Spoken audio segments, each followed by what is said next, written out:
Mahabharata, Book 16, Mausala Parva. Mahabharata, Book 16, Section 1. O.M. Having bowed down unto Narayana, and to Nara, the foremost of men, as also to the goddess Sarasvati, should the word Jaya be uttered. Vaishampayana said, when the 36th year, after the battle, was reached, the delighter of the Kurus, Yudhishthira, beheld many unusual portents. Winds, dry and strong, and showering gravels, blew from every side.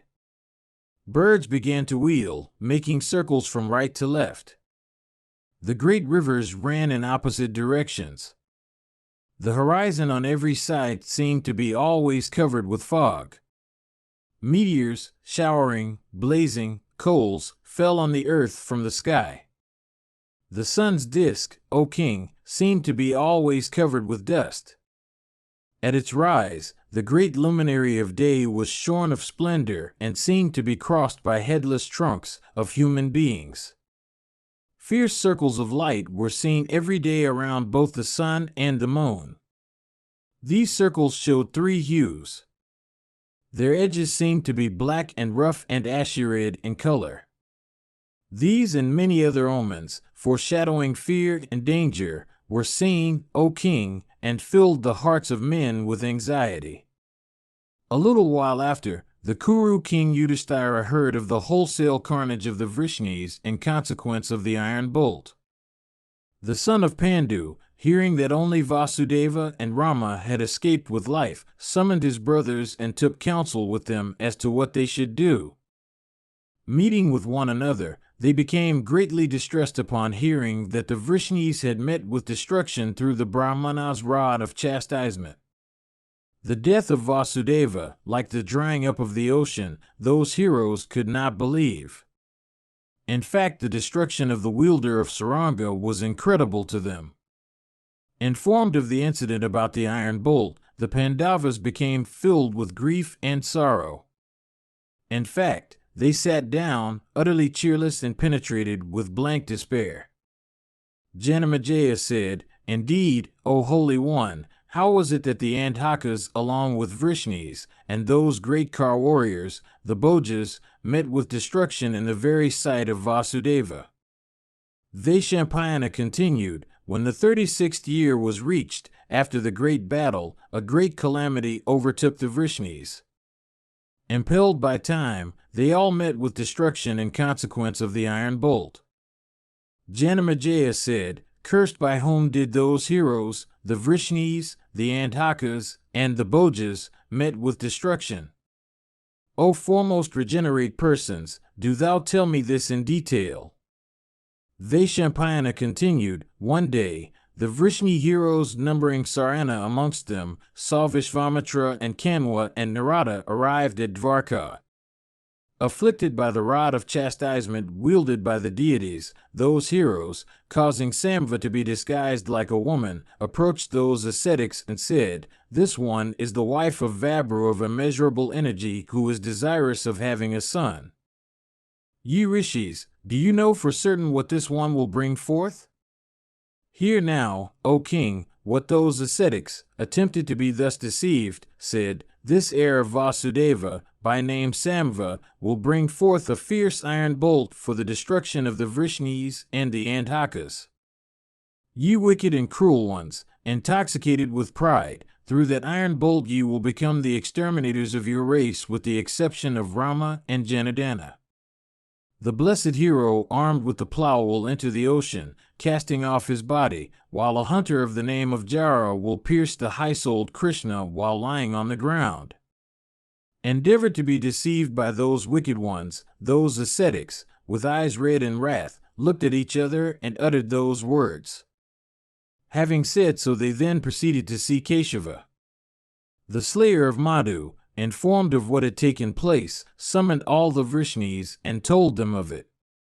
Possessed of great intelligence and fully acquainted with what the end of his race would be, he simply said that that which was destined would surely happen. Hrishikesa, having said so, entered his mansion. The Lord of the universe did not wish to ordain otherwise.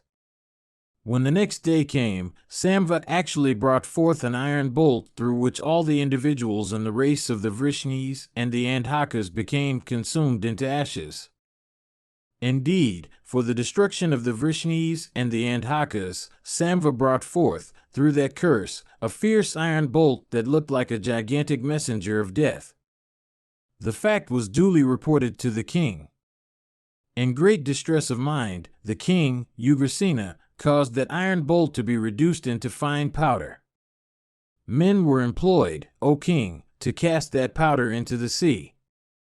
At the command of Ahuka, of Janardana, of Rama, and of the high-souled Vabru, it was, again, proclaimed throughout the city that from that day, among all the Vrishnis and the Andhakas, no one should manufacture wines and intoxicating spirits of any kind, and that whoever would secretly manufacture wines and spirits should be impaled alive with all his kinsmen. Through fear of the king, and knowing that it was the command of Rama also of unimpeachable deeds, all the citizens bound themselves by a rule and abstained from manufacturing wines and spirits. Mahabharata, Book 16, Section 2. Vaishampayana said, while the Vrishnis and the Andhakas were thus endeavoring to avoid the impending calamity, the embodied form of time, death, every day wandered about their houses. He looked like a man of terrible and fierce aspect. Of bald head, he was black and of tawny complexion. Sometimes he was seen by the Vrishnis as he peered into their houses. The mighty bowmen among the Vrishnis shot hundreds and thousands of shafts at him, but none of these succeeded in piercing him, for he was none else than the destroyer of all creatures. Day by day strong winds blew, and many were the evil omens that arose, awful and foreboding the destruction of the Vrishnis and the Andhakas. The streets swarmed with rats and mice. Earthen pots showed cracks or broke from no apparent cause. At night, the rats and mice ate away the hair and nails of slumbering men. Sarikas chirped, sitting within the houses of the Vrishnis. The noise made by those birds ceased not for even a short while by day or by night. The Sarashas were heard to imitate the hooting of the owl, and goats imitated the cries, O Bharata, of jackals. Many birds appeared, impelled by death, that were pale of complexion, but that had legs red of hue. Pigeons were seen to always disport in the houses of the Vrishnis. Asses were born of kine, and elephants of mules. Cats were born of bitches, and mouse of the mongoose. The Vrishnis, committing sinful acts, were not seen to feel any shame. They showed disregard for Brahmanas and the Pitris and the deities. They insulted and humiliated their preceptors and seniors. Only Rama and Janardana acted differently. Wives deceived their husbands, and husbands deceived their wives. Fires, when ignited, cast their flames towards the left. Sometimes they threw out flames whose splendor was blue and red. The sun, whether when rising or setting over the city, seemed to be surrounded by headless trunks of human form. In cookrooms, upon food that was clean and well-boiled, were seen, when it was served out for eating, innumerable worms of diverse kinds. When Brahmanas, receiving gifts, blessed the day or the hour, fixed for this or that undertaking, or when high-souled men were engaged in silent recitations, the heavy tread was heard of innumerable men running about, but no one could be seen to whom the sound of such tread could be ascribed. The constellations were repeatedly seen to be struck by the planets. None amongst the Yadavas could, however, obtain a sight of the constellation of his birth. When the Panchajanya was blown in their houses, asses of dissonant and awful voice brayed aloud from every direction. Beholding these signs that indicated the perverse course of time, and seeing that the day of the new moon coincided with the 13th and the 14th lunation, Hrishikesa, summoning the Yadavas, said unto them these words, "The 14th lunation has been made the 15th by Rahu once more." Such a day had happened at the time of the great battle of the Bharatas. It has once more appeared, it seems, for our destruction. The slayer of Keshi, Janardana, thinking upon the omens that time showed, understood that the 36th year had come, and that what Gandhari, burning with grief on account of the death of her sons, and deprived of all her kinsmen, had said was about to transpire. The present is exactly similar to that time when Yudhishthira noted at such awful omens when the two armies had been arrayed in order of battle. Vasudeva, having said so, endeavored to bring about those occurrences which would make Gandhari's words true.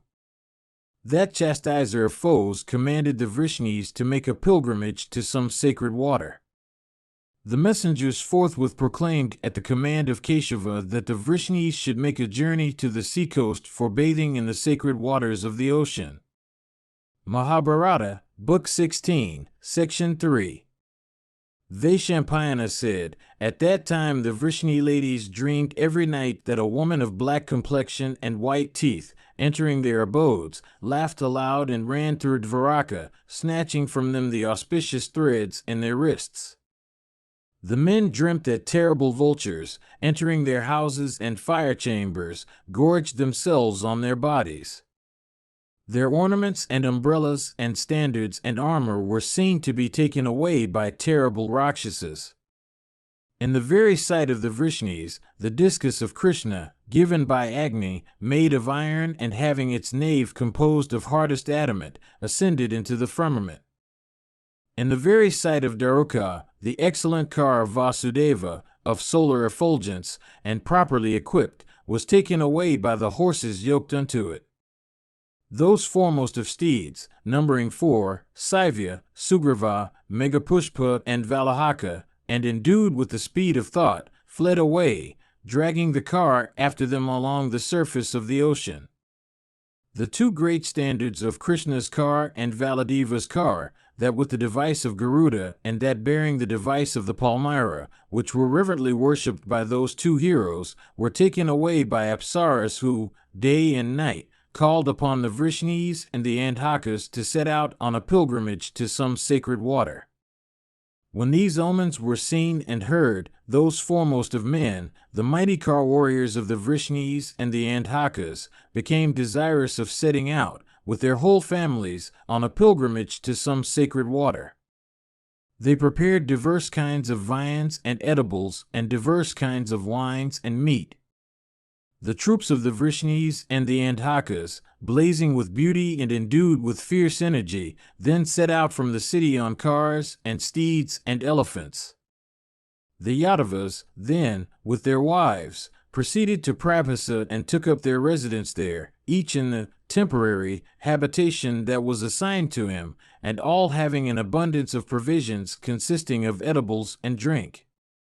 Hearing that they had taken up their abode on the sea-coast, Adhava, the wisest of men, who was, besides, well versed in yoga, proceeded there and took his leave, for departing. Krishna, with joined hands, saluted Adhava, and seeing him bent on departing from the world, and knowing that the destructions of the Vrishnis was at hand, did not feel any disposition to prevent him. The mighty car warriors among the Vrishnis and the Andhakas, whose hour had come, then saw Adhava proceed on his great journey, filling the whole welkin with his splendor. The Vrishnis, mixing with wine the food that had been cooked for high-souled Brahmanas, gave it away unto monkeys and apes. Those heroes of fierce energy then began their high revels, of which drinking formed the chief feature, at Prabhasa. The entire field echoed with the blare of hundreds of trumpets and abounded with actors and dancers plying their vocations. In the very sight of Krishna, Rama began to drink, with Kritavarma, Yuyudhana, and Gada, and Vabru also did the same. Then Yuyudhana, inebriated with wine, derisively laughing at and insulting Kritavarma in the midst of that assembly, said, "What Kshatriya is there who, armed with weapons, will slay men locked in the embraces of sleep and, therefore, already dead? Hence, O son of Hritika, the Yadavas will never tolerate what thou hast done." When Yuyudhana had said these words, Pradyumna, that foremost of Kar warriors, applauded them, expressing his disregard for the son of Hritika. Highly incensed at this, Kritavarma, emphasizing his disregard for Satyaki, by pointing to him with his left hand, said these words, "Professing thyself to be a hero, how couldst thou so cruelly slay the armless Virashrava who, on the field of battle, gave up all hostile intentions, and sat in Priya?" Hearing these words of his, Keshava, that slayer of hostile heroes, giving way to wrath, cast an angry glance at Kritavarma. Then Satyaki informed the slayer of Madhu as to how Kritavarma had behaved towards Satyajit for taking away from him the celebrated gem Syamantika. Hearing the narrative, Satyabhama, giving way to wrath and tears, approached Keshava and sitting on his lap enhanced his anger for Kritavarma. Then rising up in a rage, Satyaki said, "I swear to thee by truth that I shall soon cause this one to follow in the wake of the 5 sons of Draupadi, and of Drishtadyumna and Shikandi, they that were slain by this sinful wretch, while they were asleep, with the assistance of Drona's son. O thou of slender waist, Kritavarma's period of life and fame have come to their end." Having said these words, Satyaki rushed at Kritavarma and severed his head with a sword in the very sight of Keshava. Yuyudana, having achieved this feat, began to strike down others there present. Hrishikesa ran to prevent him from doing further mischief. At that time, however, O monarch, the Bhojas and Andhakas, impelled by the perverseness of the hour that had come upon them, all became as one man and surrounded the son of Seni. Janardana of mighty energy, knowing the character of the hour, stood unmoved without giving way to anger at the sight of those heroes rushing in wrath at Satyaki from every side. Urged by fate and inebriated with drink, they began to strike Yuyudana with the pots from which they had been eating. When the son of Seni was being thus assaulted, Rukmani's son became highly enraged. He rushed forward for rescuing Satyaki, who was engaged with the Bhojas and the Andhakas. Endued with might of arms and wealth of energy, those 2 heroes exerted themselves with great courage. But as the odds were overwhelming, both of them were slain in the very sight of Krishna. The delighter of the Yadus, beholding his own son, and the son of Seni too, slain, took up, in wrath, a handful of the areca grass that grew there. That handful of grass became a terrible bolt of iron endued with the energy of the thunderbolt. With it Krishna slew all those that came before him. Then the Andhakas and the Bhojas, the Seniyas and the Vrishnis, urged by time, struck one another in that fearful melee. Indeed, O king, whoever amongst them took up in wrath a few blades of the areca grass, these, in his hands, became soon converted into a thunderbolt, O puissant one. Every blade of grass there was seen to be converted into a terrible iron bolt. All this, know, O king, was due to the curse denounced by Brahmanas. He who hurled a blade of grass saw that it pierced through even such things as were utterly impenetrable. In fact, every blade was seen to become a terrible bolt having the force of thunder. Son killed sire, and sire killed son, O Bharata. Inebriated with wine, they rushed and fell upon one another. The Kakaras and the Andhakas met with destruction like insects rushing at a blazing fire. As they were thus being slaughtered, no one among them thought of escaping by fight.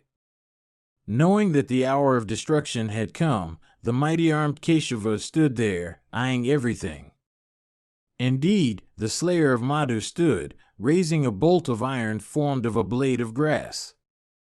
Beholding that Samva was slain, as also Sharadeshna and Pradyumna and Anirudh, Madhava became filled with rage. Beholding Gada lying dead on the ground, his wrath became enhanced. The wielder of Sarna and the discus and the mace then exterminated the Vrishnis and the Andhakas. Hear, O king, what that conqueror of hostile towns, Vabru of mighty energy and Daruka then said to Krishna, O Holy One, a very large number of men has been slain by thee. Turn now to where Rama has gone. We wish to go there where he has proceeded. Mahabharata, Book 16, Section 4. Vaishampayana said, Then Daruka and Keshava and Vabru left that spot, following in the wake of Rama, for discovering his retreat. They beheld that hero of infinite energy sitting thoughtfully, reclining his back against a tree, in a solitary spot of earth. Finding Rama of great soul, Krishna commanded Daruka, saying, Going to the Kurus, inform Partha of this great slaughter of the Yadus. Let Arjuna come here quickly, hearing of the destruction of the Yadavas through the Brahmana's curse. Thus addressed, Daruka, deprived of his senses by grief, proceeded on a car to the capital of the Kurus. After Daruka had gone away, Keshava, seeing Vabra waiting on him, told him these words, Do thou go quickly for protecting the ladies.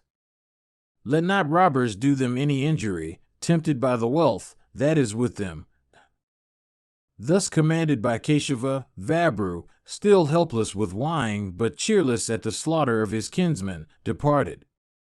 He had rested for a while by the side of Keshava, but as soon as he had proceeded to a distance, the iron bolt, attaching itself to a mallet in the hands of a hunter, suddenly sprang of itself upon that solitary survivor of the Yadava race and slew him, who also had been included in the curse of the Brahmanas. Beholding Vabra slain, Keshava of great energy addressed his elder brother and said, Do thou, O Rama, wait for me here till I place the ladies under the care of kinsmen. Entering the city of Dwaravati, Janardana said these words unto his father, Do thou protect all the ladies of our house till Dhananjaya comes. At the skirts of the forest Rama is waiting for me. I shall meet him today. This great carnage of the Yadus has been beheld by me even as I beheld before the carnage of those Kshatriyas who were the foremost ones of Kuru's race. It is impossible for me to see this city of the Yadavas without the Yadus beside me. Know that proceeding to the woods I shall practice penances with Rama in my company. Having said these words, Krishna touched the feet of his father with his head and quickly left his presence. Then a loud wail of sorrow arose from the ladies and children of his house. Hearing that loud sound of wailing uttered by the weeping ladies, Keshava retraced his footsteps and said unto them, Arjuna will come here. That foremost of man will relieve you of your grief. Proceeding then to the forest, Keshava beheld Rama sitting in a solitary spot thereof. He also saw that Rama had set himself to yoga and that from out his mouth was issuing a mighty snake. The color of that snake was white. Leaving the human body, in which he had dwelt so long, that high-souled Naga of 1,000 heads and having a form as large as that of a mountain, endued besides with red eyes, proceeded along that way which led to the ocean. Ocean himself, and many celestial snakes, and many sacred rivers were there, for receiving him with honor. There were Karkataka and Vasuki and Takshaka and Prithasravas and Varana and Kunjara and Misri and Sankha and Kumuda and Pundarika and the high-souled Dhritarashtra and Hrata and Kratha and Siddhikantha of fierce energy and Chakramanda and Adishanda and that foremost of Nagas called Dharmaka and Amvarasha and King Varana himself, O monarch. Advancing forward and offering him the aragya and water to wash his feet, and with diverse other rites, they all worshipped the mighty Naga and saluted him by making the usual inquiries. After his brother had thus departed from the human world, Vasudeva of celestial vision, who was fully acquainted with the end of all things, wandered for some time in that lonely forest thoughtfully. Endued with great energy, he then sat down on the bare earth. He had thought before this of everything that had been foreshadowed by the words uttered by Gandhari in former days. He also recollected the words that Durvasas had spoken at the time his body was smeared by that rishi with the remnant of the payasa he had eaten, while a guest at Krishna's house. The high-souled one, thinking of the destruction of the Vrishnis and the Andhakas, as also of the previous slaughter of the Kurus, concluded that the hour, for his own departure from the world, had come. He then restrained his senses, in yoga. Conversant with the truth of every topic, Vasudeva, though he was the supreme deity, wished to die, for dispelling all doubts and establishing a certainty of results in the matter of human existence, simply for upholding the three worlds and for making the words of Atri's son true. Having restrained all his senses, speech, and mind, Krishna laid himself down in high yoga. A fierce hunter of the name of Jara then came there, desirous of deer. The hunter, mistaking Keshava, who was stretched on the earth in high yoga, for a deer, pierced him at the heel with a shaft and quickly came to that spot for capturing his prey. Coming up, Jara beheld a man dressed in yellow robes, wrapped in yoga and endued with many arms. Regarding himself an offender, and filled with fear, he touched the feet of Keshava. The high-souled one comforted him and then ascended upwards, filling the entire Vulcan with splendor. When he reached heaven, Vasva and the twin Ashvinis and Rudra and the Adityas and the Vasus and the Viswadevas and Munis and Siddhas and many foremost ones among the Gandharvas, with the Apsaras, advanced to receive him. Then, O king, the illustrious Narayana of fierce energy, the creator and destroyer of all, that preceptor of yoga, filling heaven with his splendor, reached his own inconceivable region.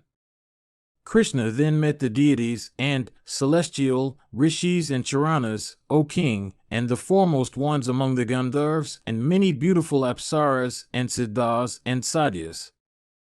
All of them, bending in humility, worshipped him. The deities all saluted him, O monarch, and many foremost of Munis and Rishis worshipped him who was the Lord of all.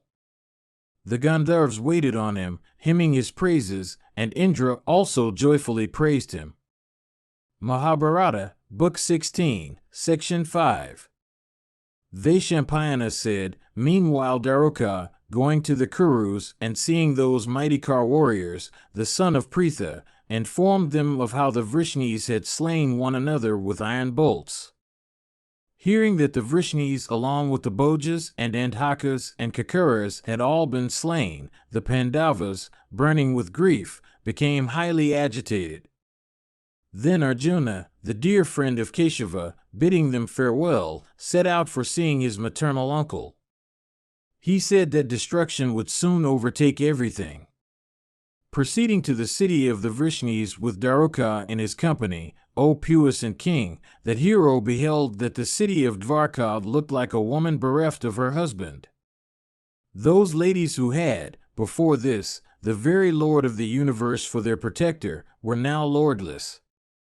Seeing that Partha had come for protecting them, they all set up a loud wail. 16,000 ladies had been wedded to Vasudeva. Indeed, as soon as they saw Arjuna arrive, they uttered a loud cry of sorrow. As soon as the Kuru prince met those beauteous ones deprived of the protection of Krishna and of their sons as well, he was unable to look at them, his vision being obstructed by tears. The Dvarka river had the Vrishnis and the Andhakas for its water, steeds for its fishes, cars for its rafts, the sound of musical instruments and the rattle of cars for its waves, houses and mansions and public squares for its lakes. Gems and precious stones were its abundant moss. The walls of adamant were the garlands of flowers that floated on it. The streets and roads were the strong currents running in eddies along its surface. The great open squares were the still large lakes in its course. Rama and Krishna were its two mighty alligators. That agreeable river now seemed to Arjuna to be the fierce Vedarani bound up with time's net. Indeed, the son of Vasva, endued with great intelligence, beheld the city to look even thus, reft as it was of the Vrishni heroes. Shorn of beauty, and perfectly cheerless, it presented the aspect of a lotus flower in the season of winter. Beholding the sight that Dvarka presented, and seeing the numerous wives of Krishna, Arjuna wailed aloud with eyes bathed in tears, and fell down on the earth. Then Satya, the daughter of Satyajit, and Rukmini too, O king, fell down beside Dhananjaya and uttered loud wails of grief. Raising him then, they caused him to be seated on a golden seat. The ladies sat around that high-souled one, giving expression to their feelings. Praising Govinda and talking with the ladies, the son of Pandu comforted them and then proceeded to see his maternal uncle. Mahabharata, Book 16, Section 6.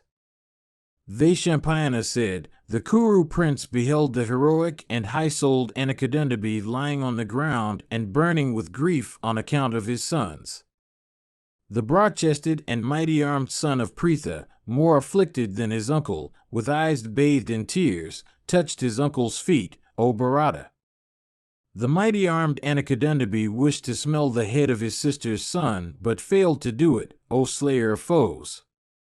The old man of mighty arms, deeply afflicted, embraced Partho with his arms and wept aloud, remembering his sons, brothers, grandsons, daughters' sons, and friends. Vasudeva said, without beholding those heroes, O Arjuna, who had subjugated all the kings of the earth and the Daityas 100 times, I am still alive. Methinks, I have no death. Through the fault of those two heroes who were thy dear disciples and who were much regarded by thee, also, O Partha, the Vrishnis have been destroyed.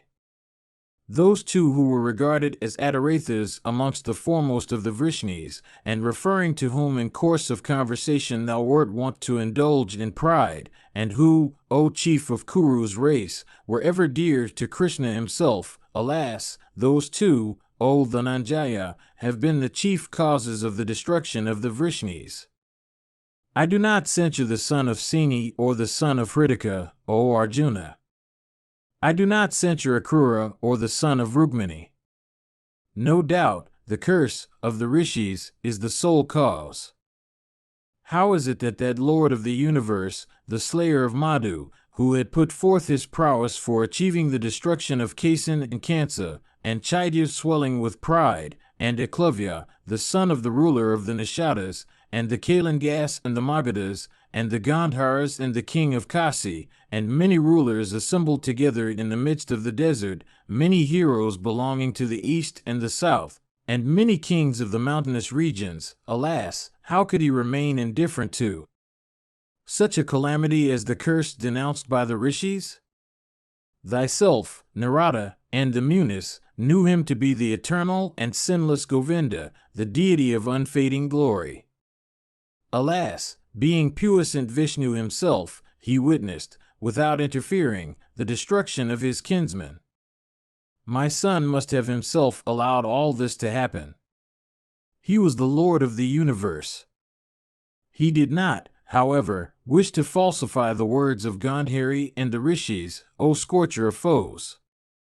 In thy very sight, O hero, thy grandson, who had been slain by Ashvatthama, was revived through his energy. That friend, however, of yours did not wish to protect his kinsmen. Beholding his sons and grandsons and brothers and friends lying dead, he said unto me these words, O chief of Bharata's race, the destruction of this our race has at last come. Vibhatsu will come to this city, Dwaravati. Tell him what has occurred, this great carnage of the Vrishnis. I have no doubt that as soon as he will hear of the destruction of the Yadus, that hero of mighty energy will come here without any loss of time. Know, O father, that I am Arjuna and Arjuna is myself. That should be done by thee which he would say. The son of Pandu will do what is best for the women and the children. Even he will perform thy funeral rites. This city of Dwaravati, after Arjuna's departure, will, with its walls and edifices, be swallowed up by the ocean without any delay. As regards myself, retiring to some sacred place, I shall bide my hour, with the intelligent Rama in my company, observing strict vows all the while. Having said these words unto me, Hrishikesa of inconceivable prowess, leaving me with the children, has gone away to some spot which I do not know. Thinking of those two high-souled brothers of thine, as also of the terrible carnage of my kinsmen, I have abstained from all food, and am emaciated with grief. I shall neither eat nor live. By good luck thou meetest me, O son of Pandu. Do thou accomplish all, O Partha, that Krishna has said. This kingdom, with all these women, and all the wealth here, is thine now, O son of Pritha. As regards myself, O slayer of foes, I shall cast off my life breaths dear though they be. Mahabharata, Book 16, Section 7. Vaishampayana said, that scorcher of foes, Vibhatsu, thus addressed by his maternal uncle, replied, with great cheerlessness of heart, unto Vasudeva, who was equally cheerless, saying, O uncle, I am unable to look at this earth when she is reft of that hero of Vrishni's race and those my other kinsmen. The king and Bhimasena and Sadeva and Nakula and Yajnasini, numbering the sixth, are of the same mind with myself in this matter. The time has come for the departure of the king also. Know this, that the hour of our departure too is at hand. Thou art the foremost of those that are well conversant with the course of time. I shall, however, O chastiser of foes, first remove to Indraprastha the women of the Vrishni race as also the children and the aged.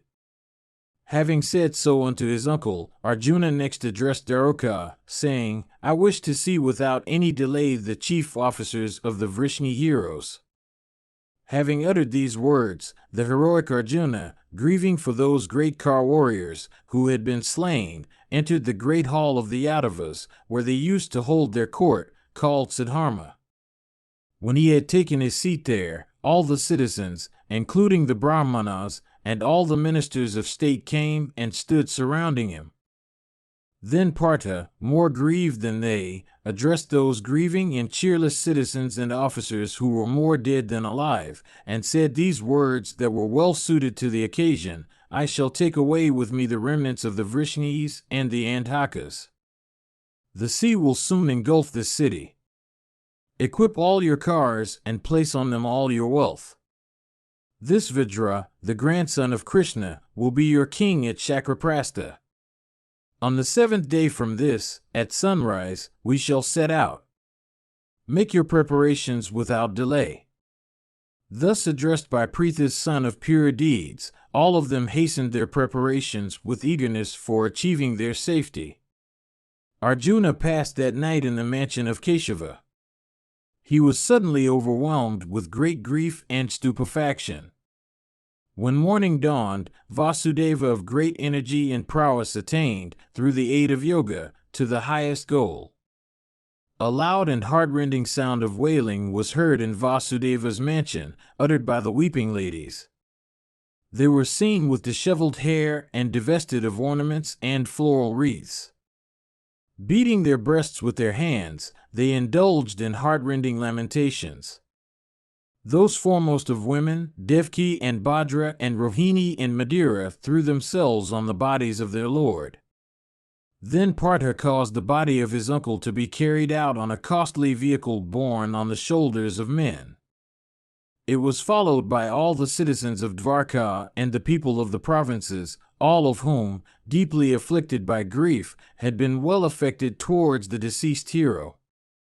Before that vehicle were borne the umbrella which had been held over his head at the conclusion of the horse sacrifice he had achieved while living, and also the blazing fires he had daily worshipped, with the priests that had used to attend to them. The body of the hero was followed by his wives decked in ornaments and surrounded by thousands of women and thousands of their daughters-in-law. The last rites were then performed at that spot which had been agreeable to him while he was alive.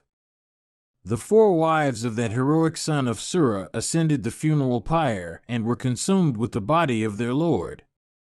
All of them attained to those regions of felicity which were his. The son of Pandu burnt the body of his uncle together with those 4 wives of his, using diverse kinds of scents and perfumed wood.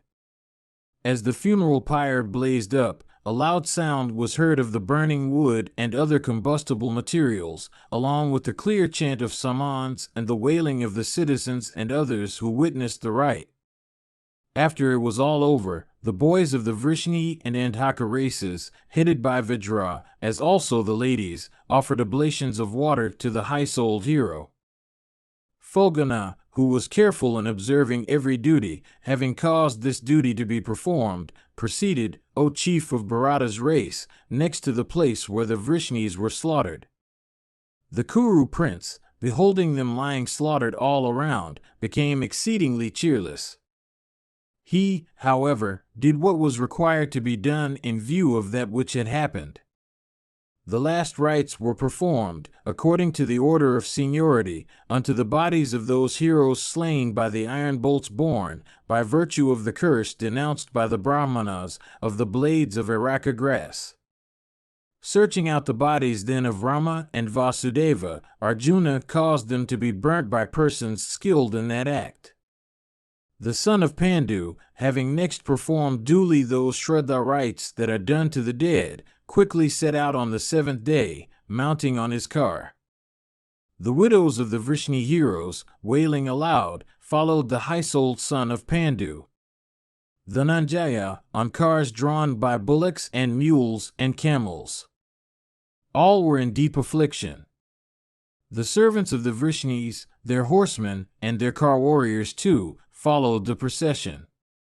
The citizens and the inhabitants of the country, at the command of Pritha's son, set out at the same time and proceeded, surrounding that cavalcade destitute of heroes and numbering only women and the aged and the children.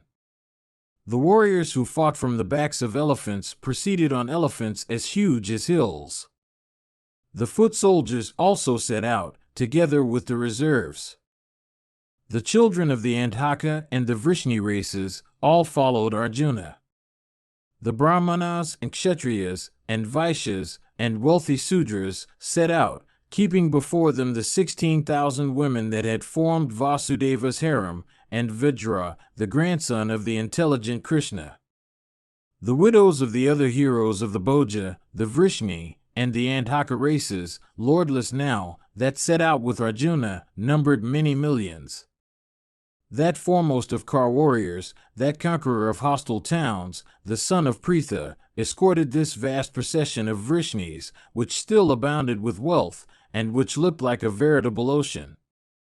After all the people had set out, the ocean, that home of sharks and alligators, flooded Dvaraka, which still teemed with wealth of every kind, with its waters. Whatever portion of the ground was passed over, ocean immediately flooded over with his waters. Beholding this wonderful sight, the inhabitants of Dvaraka walked faster and faster, saying, "Wonderful is the course of fate." Dhananjaya, after abandoning Dvaraka, proceeded by slow marches, causing the Vrishni women to rest in pleasant forests and mountains and by the sides of delightful streams. Arrived at the country of the 5 waters, the puissant Dhananjaya planted a rich encampment in the midst of a land that abounded with corn and kine and other animals. Beholding those lordless widows escorted by Pritha's son alone, O Bharata, the robbers felt a great temptation for plunder. Then those sinful wretches, with hearts overwhelmed by cupidity, those abhorrers of ill omen, assembled together and held a consultation. They said, "Here there is only one bowman, Arjuna. The cavalcade consists of children and the old. He escorts them, transgressing us. The warriors of the Vrishnis are without energy." Then those robbers, numbering by thousands and armed with clubs, rushed towards the procession of the Vrishnis, desirous of plunder. Urged by the perverse course of time, they fell upon that vast concourse, frightening it with loud leonine shouts and desirous of slaughter. The son of Kunti, suddenly ceasing to advance along the path, turned, with his followers, towards the place where the robbers had attacked the procession. Smiling the while, that mighty armed warrior addressed the assailants, saying, "You sinful wretches, forbear, if ye love your lives. You will rue this when I pierce your bodies with my shafts and take your lives." Though thus addressed by that hero, they disregarded his words, and though repeatedly dissuaded, they fell upon Arjuna. Then Arjuna endeavored to string his large, indestructible, celestial bow with some effort. He succeeded with great difficulty in stringing it, when the battle had become furious.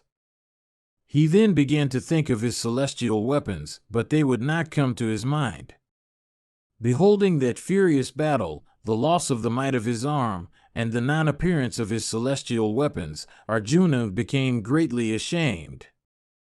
The Vrishni warriors, including the foot soldiers, the elephant warriors, and the carmen, failed to rescue those Vrishni women that were being snatched away by the robbers. The concourse was very large. The robbers assailed it at different points. Arjuna tried his best to protect it, but could not succeed. In the very sight of all the warriors, many foremost of ladies were dragged away, while others went away with the robbers of their own accord. The puissant Arjuna, supported by the servants of the Vrishnis, struck the robbers with shafts sped from Gandiva. Soon, however, O king, his shafts were exhausted. In former days his shafts had been inexhaustible. Now, however, they proved otherwise. Finding his shafts exhausted, he became deeply afflicted with grief. The son of Indra then began to strike the robbers with the horns of his bow. Those Mlekas, however, O Janamejaya, in the very sight of Partha, retreated, taking away with them many foremost ladies of the Vrishnis and Andhakas. The puissant Dhananjaya regarded it all as the work of destiny. Filled with sorrow, he breathed heavy sighs at the thought of the non-appearance of his celestial weapons, the loss of the might of his arms, the refusal of his bow to obey him, and the exhaustion of his shafts. Regarding it all as the work of destiny, he became exceedingly cheerless. He then ceased, O king, to make further efforts, saying he had not the power which he had before. The high-souled one, taking with him the remnant of the Vrishni women, and the wealth that was still with them, reached Kurukshetra, thus bringing with him the remnant of the Vrishnis. He established them at different places. He established the son of Kritavarma at the city called Mardakavat, with the remnant of the women of the Bhoja king. Escorting the remainder, with children and old men and women, the son of Pandu established them, who were reft of heroes, in the city of Indraprastha. The dear son of Yuyudhana, with a company of old men and children and women, the righteous-souled Arjuna established on the banks of the Sarasvati. The rule of Indraprastha was given to Vidra. The widows of Akrura then desired to retire into the woods. Vidra asked them repeatedly to desist, but they did not listen to him. Rukmini, the princess of Gandhara, Saivya, Hamvati, and Queen Jamvabadi ascended the funeral pyre. Satyabhama and other dear wives of Krishna entered the woods, O king, resolved to set themselves to the practice of penances. They began to live on fruits and roots and passed their time in the contemplation of Hari. Going beyond the Himavat, they took up their abode in a place called Kulpa. Those men who had followed Arjuna from Dwaravati were distributed into groups and bestowed upon Vidra. Having done all these acts suited to the occasion, Arjuna, with eyes bathed in tears, then entered the retreat of Vyasa. There he beheld the island-born rishi seated at his ease. Mahabharata, Book 16, Section 8. Vaishampayana said, as Arjuna entered the asylum of the truthful rishi, he beheld the son of Satyavati seated in a secluded spot. Approaching that rishi of high vows and endued with a knowledge of all duties, he said, I am Arjuna, and then awaited his pleasure. Satyavati's son, endued with high penances, answered, saying, Welcome. Of tranquil soul, the great Muni further said, Take thy seat. Seeing that the son of Pritha was exceedingly cheerless and breathing heavy sighs repeatedly and filled with despair, Vyasa addressed him, saying, "Hast thou been sprinkled with water from anybody's nails or hair, or the end of anybody's cloth, or from the mouth of a jar? Hast thou had sexual converse with any woman before the cessation of her functional flow? Hast thou slain a Brahmana? Hast thou been vanquished in battle? Thou lookest like one shorn of prosperity. I do not know that thou hast been defeated by anyone. Why then, O chief of Bharata's race, this exceedingly dejected aspect? It behoveth thee, O son of Pritha, to tell me all, if, indeed, there be no harm in telling it." Arjuna said, "He whose complexion was like that of a newly risen cloud, he whose eyes were like a pair of large lotus petals, Krishna, has, with Rama, cast off his body and ascended to heaven. At Prabhasa, through iron bolts generated by the curse denounced by Brahmanas, the destruction has taken place of the Vrishni heroes. Awful hath that carnage been, and not even a single hero has escaped. The heroes of the Bhoja, the Andhaka, and the Vrishni races, O Brahmana, who were all endued with high souls, great might, and leonine pride, have slaughtered one another in battle. Possessed of arms that looked like maces of iron, and capable of bearing the strokes of heavy clubs and darts, alas, they have all been slain with blades of areca grass. Behold the perverse course of time. 500,000 mighty armed warriors have thus been laid low. Encountering one another, they have met with destruction. Thinking repeatedly of this carnage of the Yadava warriors of immeasurable energy and of the illustrious Krishna, I fail to derive peace of mind. The death of the wielder of Sarna is as incredible as the drying up of the ocean, the displacement of a mountain, the falling down of the vault of heaven, or the cooling property of fire. Deprived of the company of the Vrishni heroes, I desire not to live in this world. Another incident has happened that is more painful than this, O thou that art possessed of wealth of penances. Repeatedly thinking of it, my heart is breaking. In my very sight, O Brahmana, thousands of Vrishni ladies were carried away by the abhirras of the country of the 5 waters, who assailed us. Taking up my bow, I found myself unequal to even string it. The might that had existed in my arms seemed to have disappeared on that occasion. O great ascetic, my weapons of diverse kinds failed to make their appearance. Soon, again, my shafts became exhausted. That person of immeasurable soul, of 4 arms, wielding the conch, the discus, and the mace, clad in yellow robes, dark of complexion, and possessing eyes resembling lotus petals, is no longer seen by me. Alas, reft of Govinda, what have I to live for, dragging my life in sorrow? He who used to stalk in advance of my car, that divine form endued with great splendor and unfading puissance, consuming as he proceeded all hostile warriors, can no longer be seen by me. No longer beholding him who by his energy first burnt all hostile troops whom I afterwards dispatched with shafts sped from Gandiva, I am filled with grief and my head swims, O best of men. Penetrated with cheerlessness and despair, I fail to obtain peace of mind. I dare not live, reft of the heroic Janardana.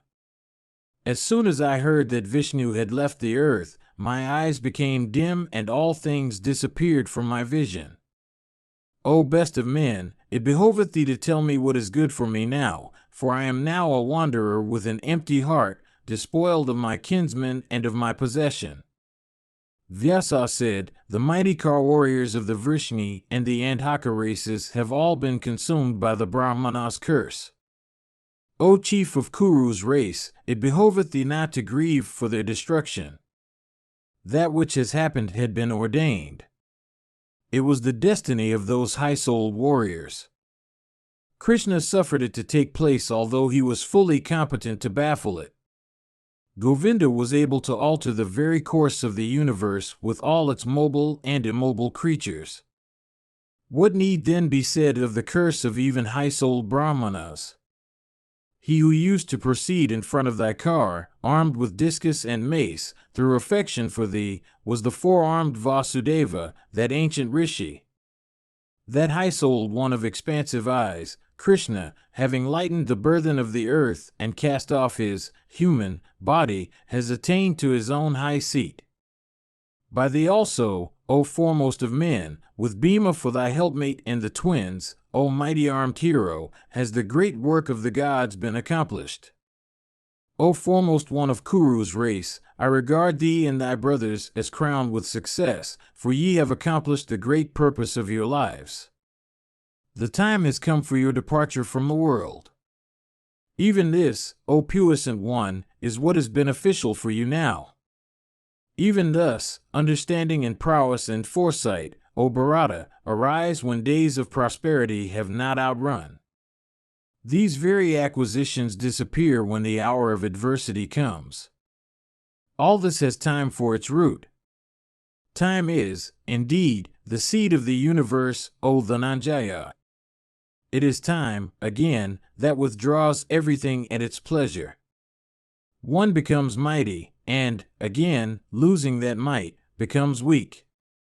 One becomes a master and rules others, and, again, losing that position, becomes a servant for obeying the behests of others. Thy weapons, having achieved success, have gone away to the place they came from. They will, again, come into thy hands when the time for their coming approaches. The time has come, O Bharata, for you all to attain to the highest goal.